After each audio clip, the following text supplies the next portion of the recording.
Un gran saludo a toda la congregación, a todo el auditorio presente y también a los que o en este instante están en línea con nosotros o a los que posteriormente accederán para edificar su vida espiritual.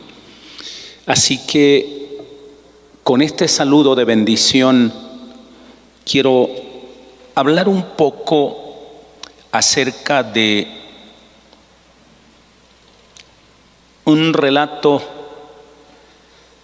que es la esencia del Evangelio, que es prácticamente el latido del corazón eterno de Dios. Antes quiero citar a un hombre que dijo así: el cambio no solo es necesario en la vida, es la vida misma. Lo dijo el gran sociólogo futurista Alvin Toffler. El cambio no solo es necesario en la vida, es la vida misma.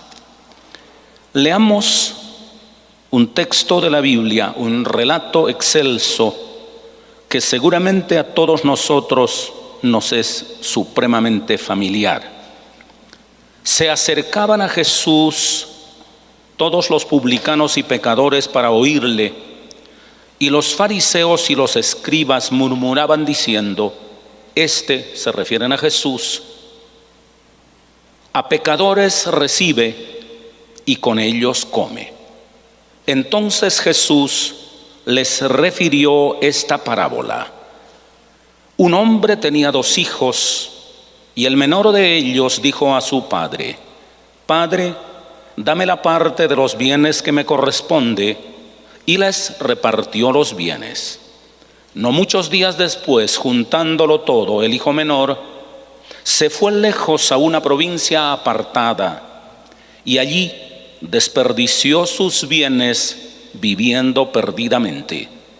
Y cuando todo lo hubo malgastado, vino una gran hambre en aquella provincia y comenzó a faltarle.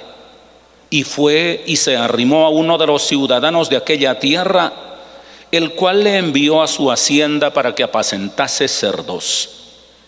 Y deseaba llenar su vientre de las algarrobas que comían los cerdos, pero nadie le daba.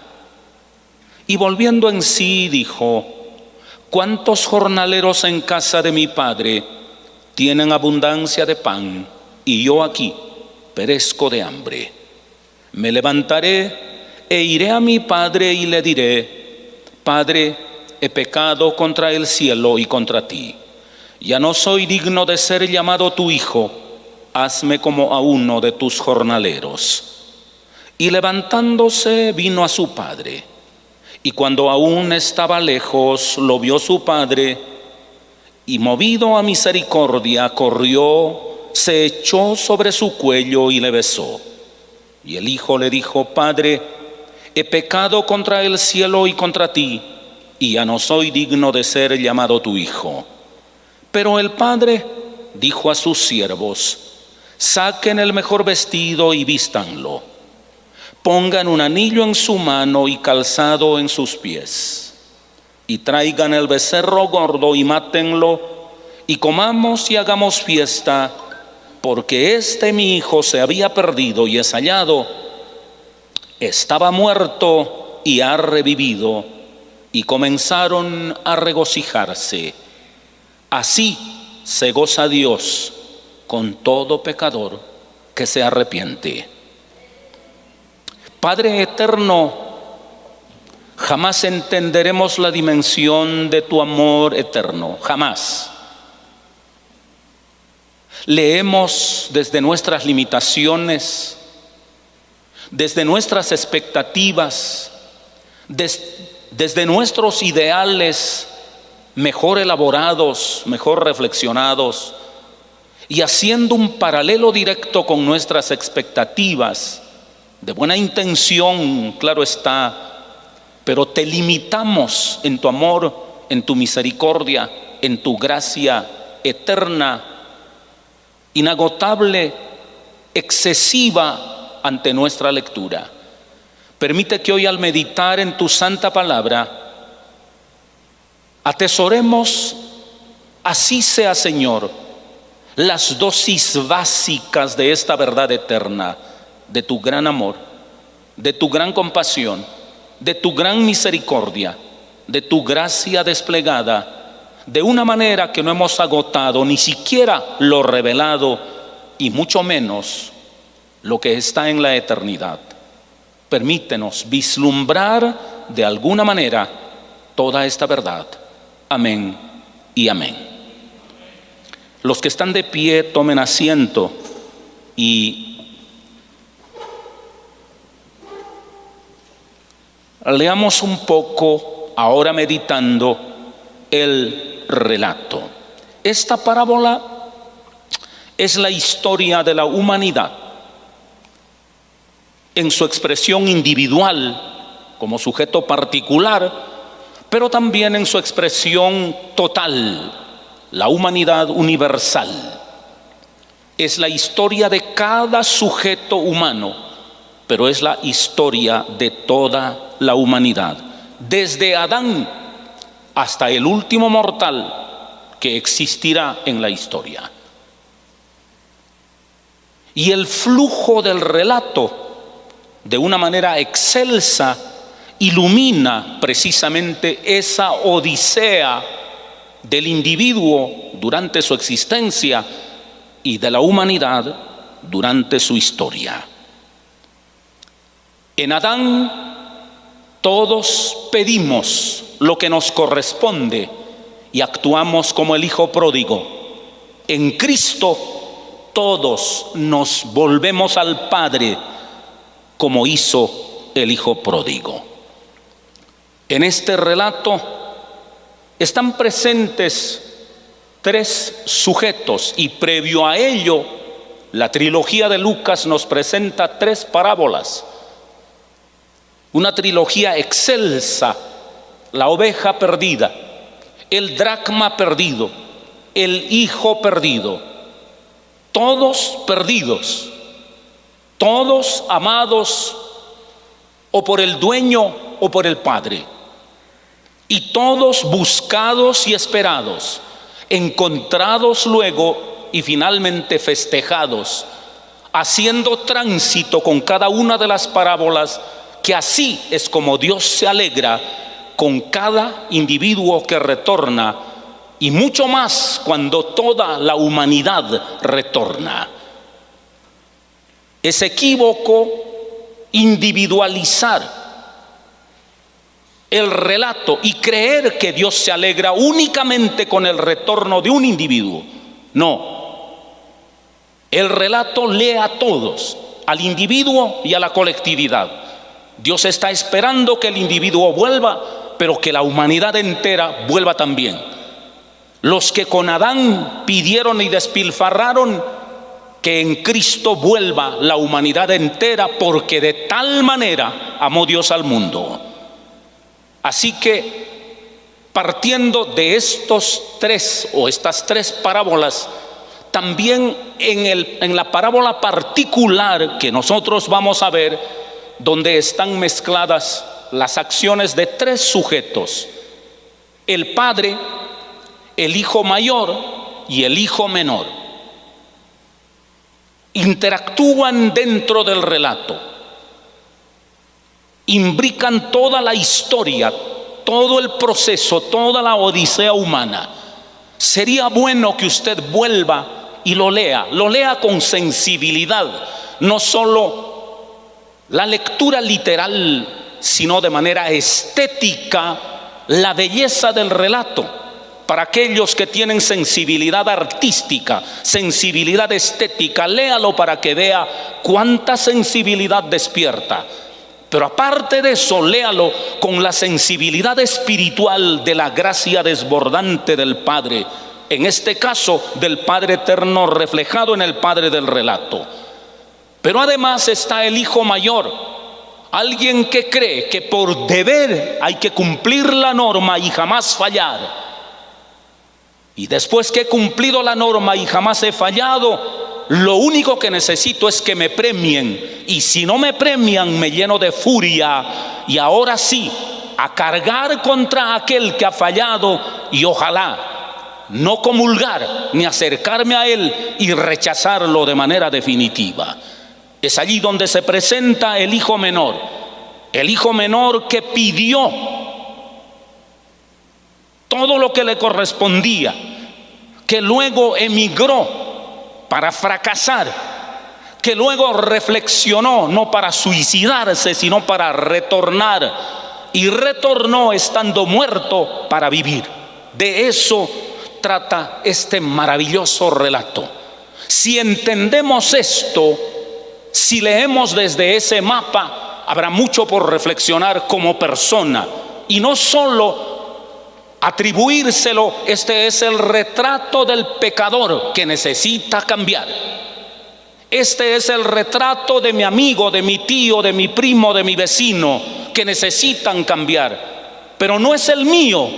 Y sucede que este sí es el retrato de cada uno de nosotros, si dejamos de trivializar el relato y de mecanizarlo y reducirlo a la simple letra.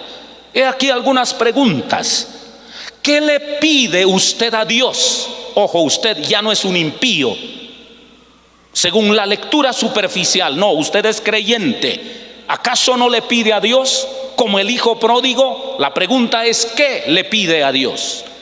¿Le pide bienes como el hijo pródigo o le pide vida? ¿Le pide bienes como Adán para manejar su propia vida y destino? ¿O le pide vida como Jesucristo? Porque lo que importa es la vida en abundancia. ¿Qué le pide? Eso no, desde allí usted el hijo pródigo. Creo que somos más pródigos los religiosos que aquellos que están por fuera, porque pretendiendo saber, seguimos actuando con el mismo modelo del hijo pródigo, pidiendo aquellos bienes que supuestamente van a darnos sentido de realización y de libertad. Pero también usted tiene que preguntarse, ¿hacia dónde se dirige usted cuando Dios lo ha bendecido? ¿Hacia dónde se dirige usted? Personas que cuando están en la miseria corren a buscar a Dios, y cuando Dios los bendice se olvidan. Pregunta: ¿son pecadores? No, son hijos de Dios, pero actúan retratando al hijo pródigo, que cuando Dios les ha entregado sus recursos, ahora emigran para despilfarrarlo todo y luego fracasar. Siguiente pregunta: ¿qué hace usted cuando reflexiona sobre sus fracasos, como este hijo en la pocilga reflexionó? ¿Qué hace usted? Después de reflexionar en su fracaso, se hunde en su soledad, en la depresión, y considera el suicidio. O como este hijo dice: es el tiempo de cambio, volvamos a nuestro Padre, porque allá hay abundancia. Y aunque yo he renunciado a mi filiación, el Padre sigue esperándome, porque con amor eterno te he amado. ¿Estamos o no estamos en el relato? ¿Vivimos o no vivimos las exigencias del Evangelio? Cuarta y última pregunta: ¿qué tan radical y constante es su retorno a Dios? ¿Qué tan radical, reitero, y constante es su retorno a Dios? ¿O jugamos a la intermitencia? Cada vez que necesito de Dios vuelvo, y cada vez que se me antoja vuelvo a pedir la herencia y me largo. Disculpen la expresión tan vulgar, pero vale la pena reflexionar en esto. ¿Qué tan radical y constante es su retorno a Dios? Habiendo vuelto a la religión, ¿genera muerte o vive? Mi hijo muerto era, pero sigue muerto con religión a bordo, como el hermano mayor. ¿O es un hijo que ha vuelto y disfruta la vida porque era muerto y ha resucitado y hay que celebrar? Es una buena pregunta para que entendamos a la luz del relato. Y cuando usted va al relato, encontrará tiempos de transformación en la historia del hijo pródigo, en la historia de su propia vida, pero también en la historia de la humanidad. De manera cósmica ya se nos ha ilustrado, según Pablo lo dice en Adán, todos fracasan, todos se extravían, todos mueren. En Cristo todos retornan a Dios, son vivificados y disfrutan de la vida. Pueda que no lo diga en esos términos, pero es la lectura del apóstol Pablo en el libro de los Romanos, o en la carta a los Romanos. Así es que hablemos un poco de esos tiempos de transformación. ¿Qué hacemos al pedir? ¿Lo convertimos en un tiempo para transformarnos en miserables? ¿O al pedir convertimos eso en un tesoro de vida? Este muchacho pidió y lo malgastó. Como en Adán, la humanidad pidió su libertad y la malgastó. Se emancipó de Dios y lo desperdició. La humanidad entera, y ninguno de nosotros está exento de eso. Pedir la herencia en psicoanálisis, porque hay lecturas psicoanalíticas de este relato. Dicen los psicoanalistas que es el deseo inconsciente de asesinar al padre, porque los bienes son la subsistencia, y la subsistencia básicamente conservan la vida. Y al pedir la herencia significa: papá, muérete, entrégame lo que me corresponde. Está pidiéndole la subsistencia. De allí que la lectura psicoanalítica dirá: cuando alguien en vida pide la herencia que le pertenece, tiene un deseo inconsciente de asesinar a su padre. Buena lectura. Hoy, cuando la humanidad, desde los maestros de la sospecha, propugnan la muerte de Dios y se llenan la boca y la difunden sin que les tiemble nada, la muerte de Dios.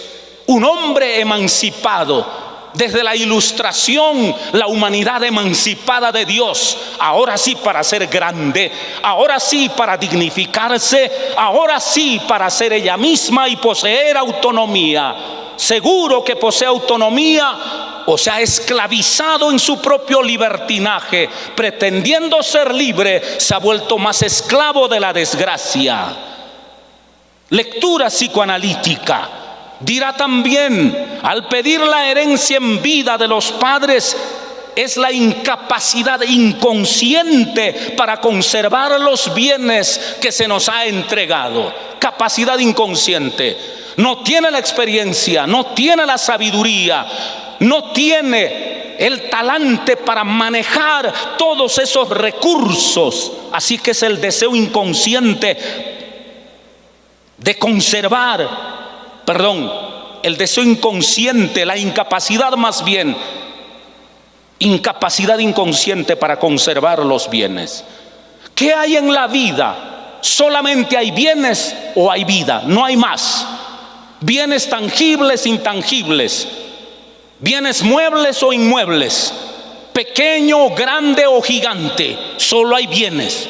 Y luego está la vida. ¿Somos capaces de gobernar los bienes? Y más allá de eso, ¿somos capaces de administrar la vida? ¿O también estamos en la incapacidad inconsciente de conservar los bienes y la vida? Adán no pudo conservar su propia vida, ni siquiera conservó los bienes del paraíso. Perdió bienes y perdió vida, porque el día que comas lo prohibido, de cierto morirás. Perdió bienes y perdió vida. Esa es la humanidad, es la historia de todos nosotros. Perder bienes, perder vida. Perder bienes, perder vida. Pues bien, en Jesucristo se proclama la nueva creación, donde no solo la creación de Adán, la creación física y material es renovada, es redimida, sino que la vida misma ha sido restaurada. Ya no hay un espíritu destructivo, ya no. Ya no hay una psicología destructiva, la incapacidad de conservar los bienes. Solo obsérvelo en la vida cotidiana. Se mejora las calles, se mejora la iluminación, se mejora la estética de una ciudad y no falta alguien que tiene el afán de destruirlo. Tenemos un afán enfermizo de destruirlo todo. Lo hacen individuos y lo hacen instituciones, o criminales o incluso organizadas desde la oficialidad. Hay que movilizar a la gente para destruirlo todo. La capacidad inconsciente, más bien la incapacidad inconsciente de conservar solo los bienes. Y no se han dado cuenta de que esa misma incapacidad de conservar los bienes y protegerlos para ser buenos administradores, según lo dice el Génesis, ve, administralos, ve, gobiérnalos. No somos capaces, mucho menos, de conservar y administrar bien nuestra vida. Los bienes se nos van como la arena entre la palma de las manos, y nuestra vida mucho más veloz. Solo Jesucristo puede ayudarnos a atesorar, enseñándonos a valorar desde la nueva creación todos los bienes, todas sus bendiciones, en donde no habrá desgracias, donde haya cielo nuevo y tierra nueva, pero también una nueva creación para nuestra vida, solo con Jesucristo. Y desde Jesucristo, sí, redimidos ya, podemos leer el Salmo 2:8. Pídeme y te daré, no solo un bien, te daré las naciones como herencia y como posesión tuya los confines de la creación entera. Pídeme. Dios no está en contra de que se le pida.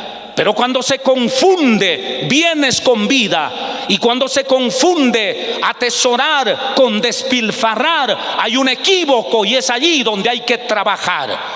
Pedir para atesorar y pedir más que bienes la vida, porque cuando la vida está, los bienes están a disposición del ser humano. En segundo lugar, emigrar para progresar. Tiempos de transformación. ¿Para qué emigramos? ¿Y hacia dónde emigramos? No es una simple palabra de desplazamiento geográfico. Es una palabra de una densidad excelsa. Abraham emigró. Los hombres de fe anduvieron en la tierra emigrando hacia la eternidad, buscando una patria celestial. Hoy por hoy la migración se ha convertido en un término totalmente espacial.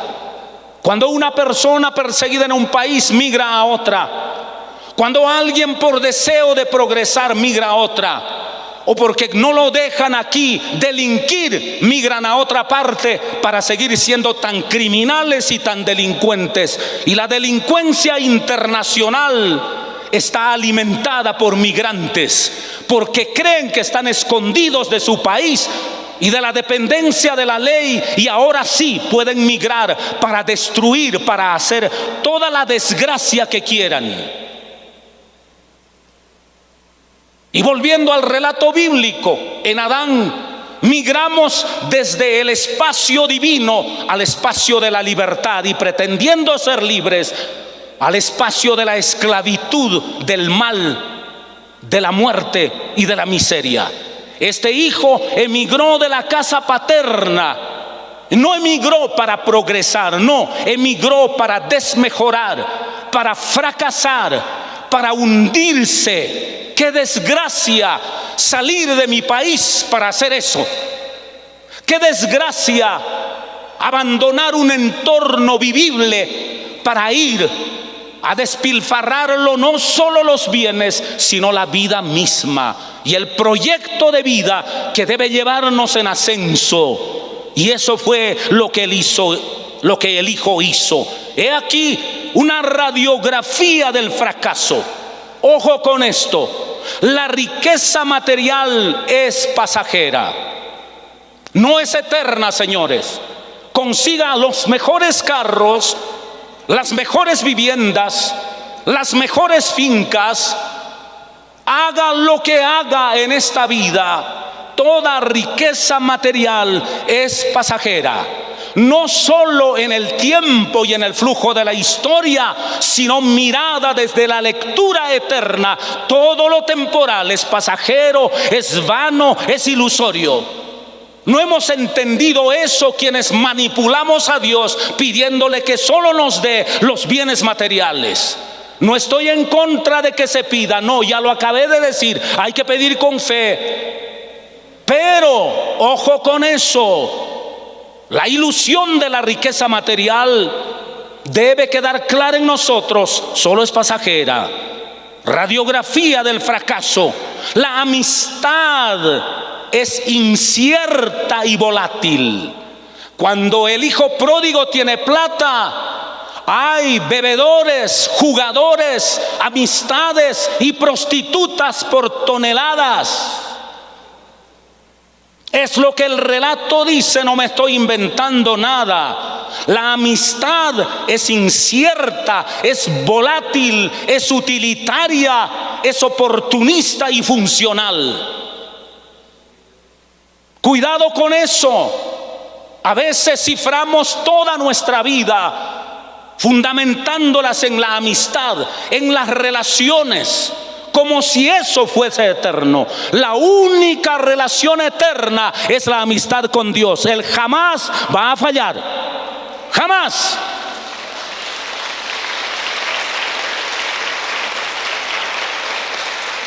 Maldito el hombre que confía en el hombre, pero dichoso y bienaventurado el varón cuya confianza es el Señor Todopoderoso. Estamos hablando de la radiografía del fracaso, del desmejoramiento. El placer es vacío.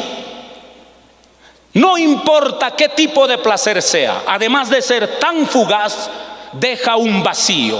Consuma alcohol hasta alcoholizarse y cada vez que pasen los efectos quedará vacío, culpable y anhelando más. Consuma droga y cada vez que pase seguirá necesitando más en el vacío y lleno de fracasos y culpas. Todo placer en esa misma ruta es vacío, conduce al vacío. El joven pródigo lo descubrió por experiencia propia, la vacuidad de todos sus placeres. Pero además, la libertad es ilusoria. Es una quimera. Me voy a libertar de la religión, me voy a libertar de la ley de Dios en el Edén. Y mira lo que le pasó a Adán y a Eva y en consecuencia a la humanidad entera. Me voy a liberar de la dependencia de Dios porque la humanidad ha madurado, ha crecido. La tesis de la Ilustración, con todos los genios de la Ilustración. Dios ha muerto y ahora estamos libres, emancipados. 2 guerras mundiales, casi nos liquidamos. Matamos sin que nos temblara la mano a 6 millones de judíos inermes, sin sensibilidad de ninguna clase, amén de otros genocidios que por ocultarlo políticamente jamás se ha publicitado, o por conveniencia ideológica jamás se pronuncia en voz alta. Pero hay mucha sangre derramada desde la Ilustración para acá, porque el hombre supuestamente se emancipó de Dios. La libertad es ilusoria. Quiere liberarse de Dios, lo hizo Adán y encontró la esclavitud del pecado, y lo diré como un estribillo, pero además el Hijo se libertó del Padre y encontró la esclavitud camino a la pocilga. Una desgracia. Entonces toda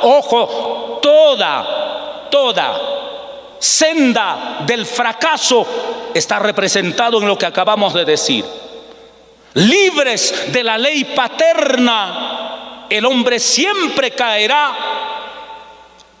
en la ilusión del libertinaje, que es mucho más esclavizante que la propia libertad. Solo en Cristo, ojo, y no en Adán, lograremos nuestra auténtica libertad y conocerán la verdad. Dice Juan 8, y la verdad les hará libres. La verdad. Estamos hablando de la verdad eterna que libera auténticamente al ser humano, y en Jesucristo el hombre alcanza su plena libertad, su restauración, su bendición en Jesucristo. Y Jesucristo está para liberarnos a todos nosotros en este día, y no solo ahora, de manera permanente, para romper cualquier cadena de nuestra vida. Y Pablo, en esa misma línea, hablando de la libertad en el Espíritu, dirá: libertados del pecado, llegaron a ser siervos de la justicia para que libremente sirvan a Dios. Es una paradoja, pero es una excelsa paradoja. En Cristo el hombre es libre, libre de todo. No solo psicológicamente, no solo emocionalmente y no solo físicamente, sino eternamente libre. Amamos a Dios no porque Él nos presiona, nos amenaza, nos obliga. La religión nos ha vendido la fantasía de que debemos servir a Dios por temor. Eso lo hace el esclavo, no el hijo. El hijo ama libremente al Padre. Ningún hijo de una familia funcional ama al Padre por obligación o por temor. Toda expresión de amor es una expresión en libertad, y eso es lo que Dios construye con nosotros a través de Jesucristo. En tercer lugar, el Hijo reflexionó, y reflexionó en su miseria, en su desgracia. Y todos nosotros, y no solo el pecador de allá, aquí también los creyentes, rumiamos culpas, peleamos con nuestros propios demonios, tratamos de disipar nuestros propios fantasmas, nuestras propias nieblas. Cuando meditamos en el silencio y en la soledad, todos los males que en nuestra vida hayamos hecho, pequeños o grandes, sonados u ocultos, todo eso llega al corazón. Y fue lo que pasó con este hijo pródigo. Meditó y reflexionó allá en su desgracia. Pero muchos pueden hacerlo, pensar para seguir sufriendo, y pensar y meditar para autodestruirse. De allí que muchos caen en la depresión al reflexionar sobre sus fracasos, sobre sus desgracias. Y muchos intentan suicidarse, y muchos se han suicidado. Porque es el camino de la reflexión sin Dios, apresurado. Menos mal este joven tiene un retrato diferente a partir de aquí. Reflexionó para cambiar, reflexionó para salir, reflexionó para volver, reflexionó para cambiar, pero para bien esta vez. Está allá en la posilga, quiere comer la comida de los cerdos, y ni siquiera eso pueden ofrecérselo. Para un judío es la peor desgracia, a lo menos en el contexto de aquellos días, ir y estar cerca de los cerdos, pero mucho menos dedicarse a cuidar cerdos y a alimentarlos, como si los cerdos tuvieran mayor dignidad que el propio hijo pródigo. Terrible. Pero allí este hombre, en su fracaso y desgracia, reflexionó en la sucesión de desgracias, en la sucesión de la miseria. Surge un lenguaje de carencia, de humillación, de fragilidad, de mendicidad, de indigencia. de inermidad, sucesión de desgracias. Los recursos de este hombre se han agotado, no hay más recursos de ninguna naturaleza. Todo lo que tenía lo malgastó. Pero además, su supervivencia está amenazada. No solo el llevarse un bocado de pan al estómago, sino que a raíz del hambre puede perecer por inanición. Todo lo que se deriva de una inadecuada, pésima o ausencia total de alimentación, su supervivencia, su vida está amenazada. La frase final, mi hijo muerto era y ha revivido, resumirá con mayor densidad lo que aquí solo está insinuado.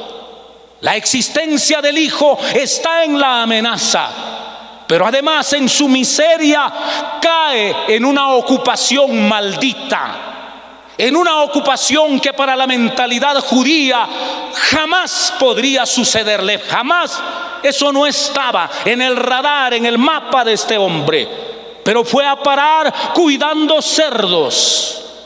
La desgracia óptima o final para un judío, pero además ese lenguaje de desgracia, ese camino de desgracia, cambió al padre por un jefe tirano e indolente. Dejó a su padre, fue al hacendado para cuidar los cerdos del hacendado, pero el hacendado no le daba ni siquiera las sobras de la comida de los cerdos. Lo dice el texto, no estoy exagerando nada. Abandonar al padre por la tiranía e indolencia de un jefe cambió al padre para caer al nivel de las bestias. Quien cambia al padre en su camino caerá al nivel de las bestias. Competirá con las bestias, queriendo comer lo que las bestias comen, lo que los cerdos comen. ¿Qué tan profunda es nuestra fe? ¿Qué tan serio es nuestro compromiso con Dios? ¿Para los ojos de qué religioso actuamos al leer la Biblia, al orar o al venir a la iglesia? ¿A quién humano le estamos llenando los ojos? ¿O realmente tenemos una relación profunda y seria con Dios para no caer al nivel de las bestias? Ser religioso no nos libera de esta experiencia. El judío, por naturaleza, por adhesión, por raza, por historia, era religioso y jamás fue librado de caer al nivel de las bestias, jamás. Cuidado con una religión formal, con una fe formal, con una fe de apariencias, con una fe de tener tranquilo al otro o a la otra, o a la institución o a la eclesialidad, o al pastor o a los amigos o a la familia. Estamos haciendo un camino para caer al nivel de las bestias. Necesitamos emanciparnos de esa miseria, sí, salir de allí, de ese nivel de las bestias. Pablo dirá, el hombre animal no entiende las cosas del espíritu. Y lo dice en contexto de religiosos y conocedor de todo el fracaso histórico de la religión judía. Reflexionemos, meditemos y volvamos al Padre, como este hombre dijo: ¿cuántos jornaleros en casa de mi Padre tienen abundancia de pan y yo aquí perezco de hambre? Me levantaré, dijo él. Y allí en esa frase está la esperanza, dicen, de la resurrección. Anástasis, levantarse de entre los muertos para como vivos caminar, ahora sí redundando, a la vida. Me levantaré, iré a mi Padre y le diré: Padre, he pecado contra Dios y contra ti. Ya no soy digno de ser llamado tu hijo. Hazme simplemente como a uno de tus jornaleros. No pido privilegios, no pido bendiciones especiales, no pido trato preferencial como hijo. trátame simplemente como uno de tus esclavos, entonces volveré a mi padre. Fue la decisión que hizo. Cada reflexión, cada falta de sueño, cada falta de concentración, cada nubarrón que atormenta nuestra alma, nuestra mente, en soledad o en compañía, usémoslo para volver a Dios.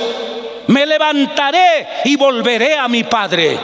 En lugar de masticar y rumiar la miseria, el fracaso, el suicidio, ya es radiografía correcta del fracaso lamentarnos. Ahora hay que levantarnos y volver al Padre. Y esto va no solo para los pecadores, va para nosotros los creyentes, va para nosotros los pastores. Es tiempo de volvernos a Dios. Tiempo de volver a Dios. Como individuos, como iglesia, volvernos a Dios. Es tiempo de hacerlo. Y finalmente el muchacho regresa. Ya no regresa con pretensiones. Ya no regresa con grandilocuencia, con arrogancia. Rembrandt ha retratado de una manera impresionante el retorno del hijo pródigo. Cuando vuelvan a casa pueden buscarlo. El hijo pródigo de Rembrandt.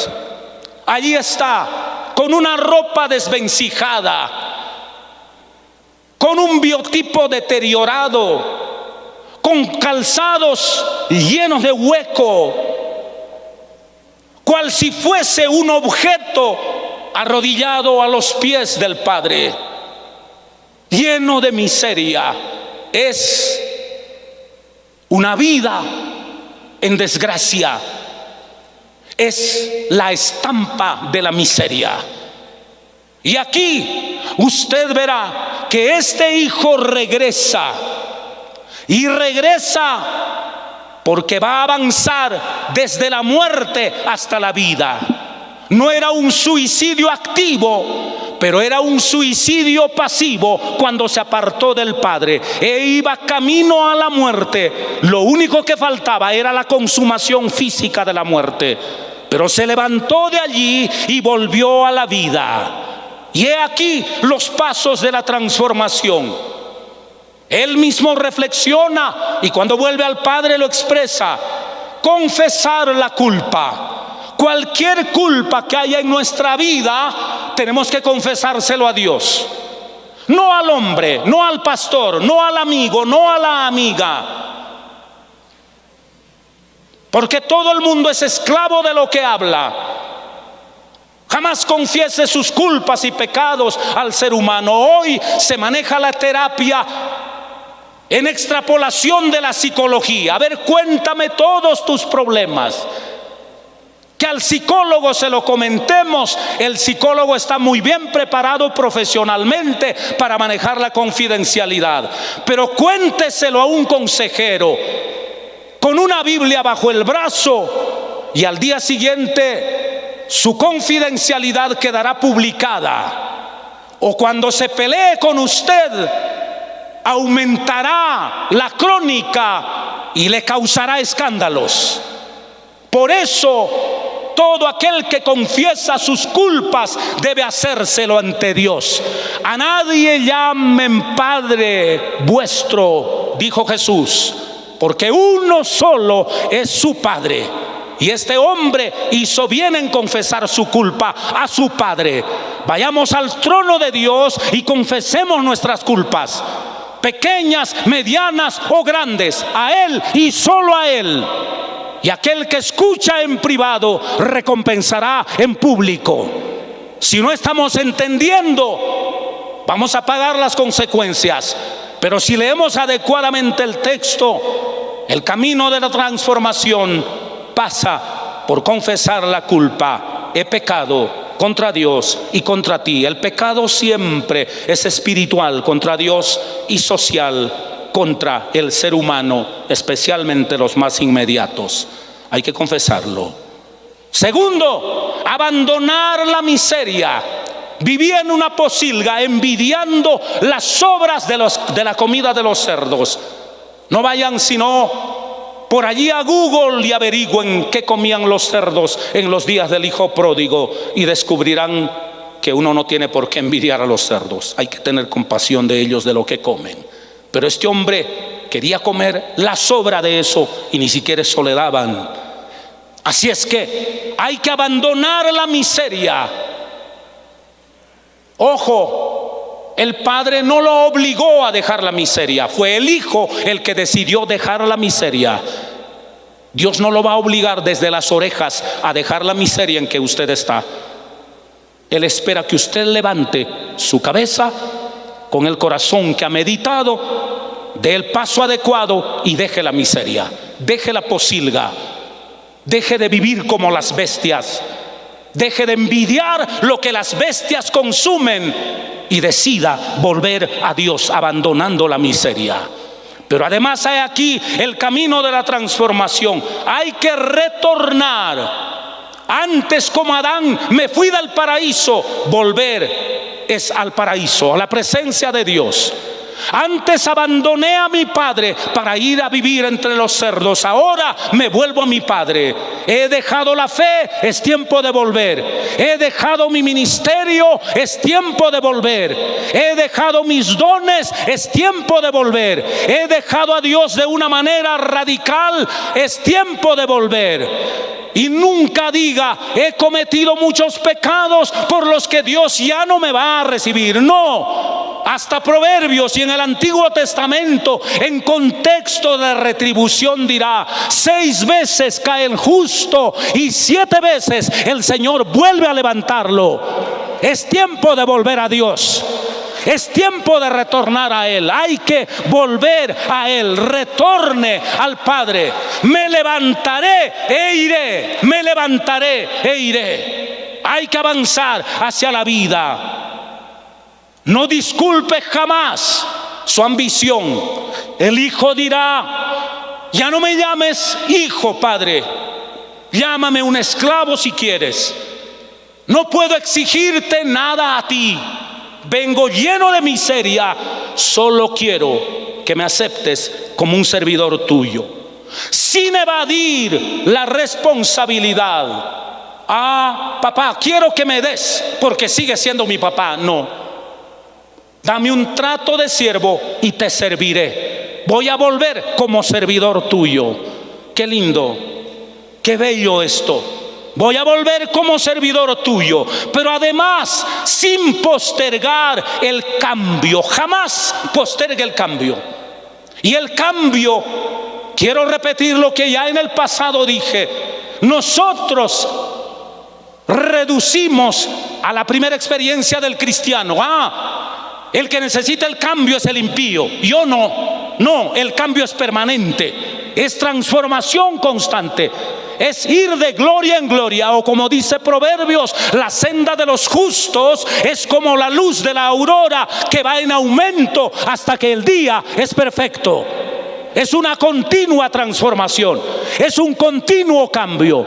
Como personas, como creyentes, como servidores de Dios, como familia, como iglesia, como sociedad, como historia, hay que cambiar permanentemente. La metanoia, el cambio, la transformación es de manera continua, de manera progresiva, de manera sostenida, hasta que el día sea perfecto. Eso es lo que la palabra del Señor enseña. Hay que renunciar al pecado. ¿Qué es el pecado en este contexto? ¿Qué es el pecado? Y aquí no quiero ser reduccionista, pero el gran pecado del hijo fue renunciar a ser hijo. Como Adán, renunciar a ser hijo de Dios para volverse autónomo. Como en la ilustración, renunciar a Dios al punto de querer liquidarlo y vivir de manera emancipada. Dejar de ser hijo de Dios es el gran pecado. Por eso este hombre vuelve como Adán, habiendo dejado de ser hijo, como Israel, que volvió una y otra vez. Como en la historia la humanidad ha vuelto, todos tenemos que volver a Él. Querida iglesia, quiero concluir sencillamente diciendo: pida a Dios y atesore la vida todos los días que transite en este maravilloso camino de la fe. Emigre hacia Dios y prospere no solo físicamente, sino espiritual y eternamente.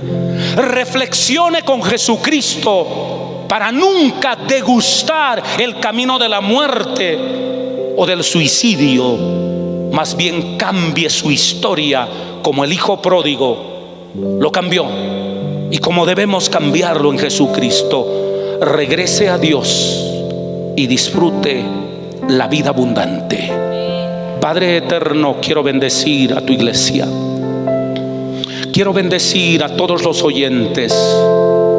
Nos están oyendo personas que nunca asisten a la congregación, pero por amarte y servirte son hijos tuyos. Son esas otras ovejas que no necesariamente están inscritos a una entidad, a una organización. Te aman a ti y tienen sus nombres escritos en el libro de la vida. A todos ellos les imparto hoy tu santa bendición. Fluye con la vida, lleno de gracia, lleno de amor, lleno de autoridad. Pero también, Señor, que cada uno de nosotros responda adecuadamente a ese llamado. En tu nombre santo bendigo a todos tus hijos, a los que hoy han reflexionado en tu santa palabra. Los bendigo con abundante vida y con abundantes bendiciones y con toda la dignidad de hijos de Dios, en el nombre del Padre, del Hijo y del Espíritu Santo. Amén y amén.